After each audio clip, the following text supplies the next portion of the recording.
खत्म।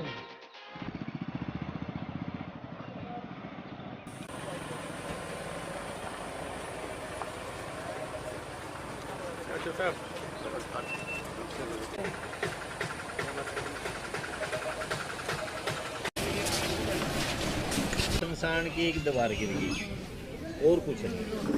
बाकी वो बीपीएल कॉलोनी है जो उसका वो खोलने से पता लगेगा भी क्या हुआ क्या। अभी अब आज में गांव में सारे बिजली आ गई।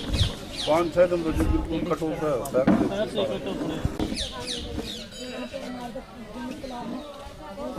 है।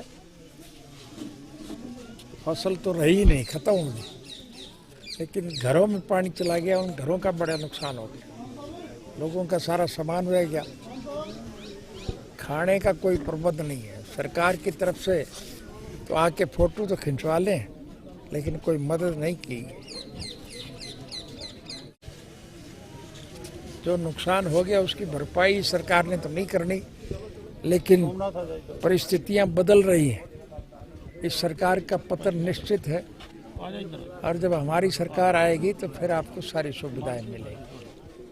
चौटाला साहब, कुरुक्षेत्र के साथ साथ अंबाला भी डूबा, कई हरियाणा के कई इलाके डूब गए हैं, एक दो नहीं कई दर्जनों से ज्यादा इलाके डूब कई जिलों में नुकसान हुआ है। चलो तो हम देख रहे हैं, सारा हमारी सरकार बढ़ा दो, फिर सारे नुकसान हम कवर करेंगे। चौटाला साहब, जींद एरिया में परिवर्तन यात्रा जो आप लोगों को चल रही है, बड़ी सफलता मिली है उसमें, उसके बारे में क्या कहेंगे? आप स्वयं देख रहे हैं कि लोगों में बड़ा उत्साह है, जोश है, चाव है। लोग इस कुशासन से बहुत दुखी हैं। इसलिए जहाँ जहाँ से यात्रा निकलती है उस गांव के 100% लोग यात्रा में शामिल हो रहे हैं। जो लोग रास्ता चूक गए थे वो सब शामिल हो रहे हैं। पार्टियां छोड़ रहे हैं, गठबंधन टूटने के कगार पे। अब आपको 2024 का इंतज़ार नहीं करना पड़ेगा। सरकार अल्पमत में आएगी तो मध्यावधि चुनाव होंगे,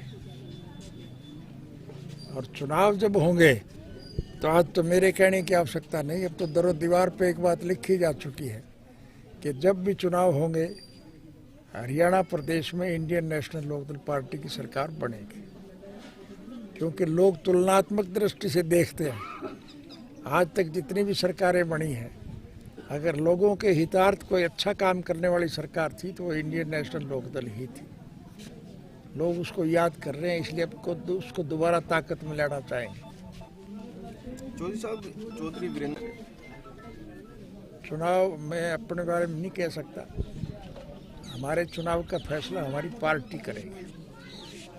हमारे यहाँ जात बड़ी नहीं होती, जमात बड़ी होती है। इंडियन नेशनल लोकदल पार्टी जब चुनाव घोषित होंगे तो जिस जिस क्षेत्र से जिस उम्मीदवार को चुनाव मैदान में उतारेंगे हम सब उसकी मदद करेंगे।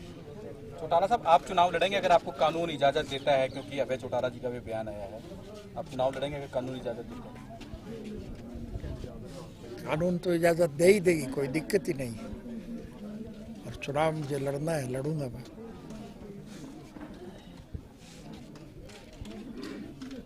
कांग्रेस के साथ कुछ गठबंधन की बातचीत हुई सर? है, कांग्रेस के साथ कोई गठबंधन की बातचीत चल रही है?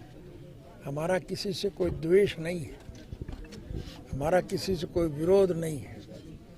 हम सबको न्योता दे रहे हैं कि आओ हम अब आपके साथ हैं। इस सरकार, इस कुशासन का अंत करना है।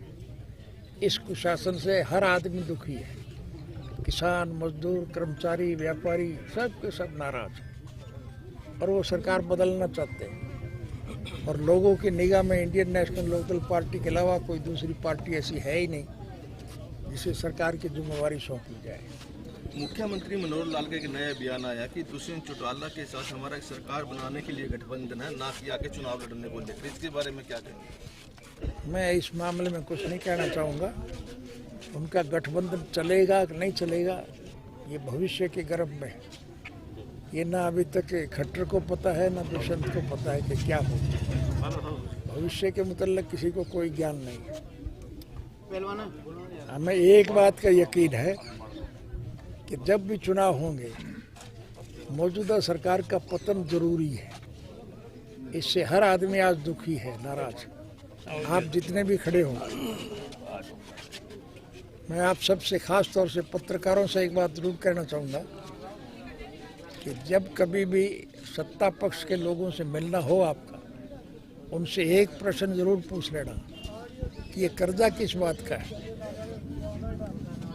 आपने तो वो वक्त भी देखे होंगे जब हमारा देश विश्व के गरीब मुल्कों की आर्थिक मदद किया करता था, और आज इस देश के ऊपर लगभग 400 लाख करोड़ से भी ज़्यादा का कर्जा है। जो बच्चा पैदा होगा वो हज़ारों करोड़ अपने सर के ऊपर लेकर के पैदा हो। बहुत बुरी हालत है।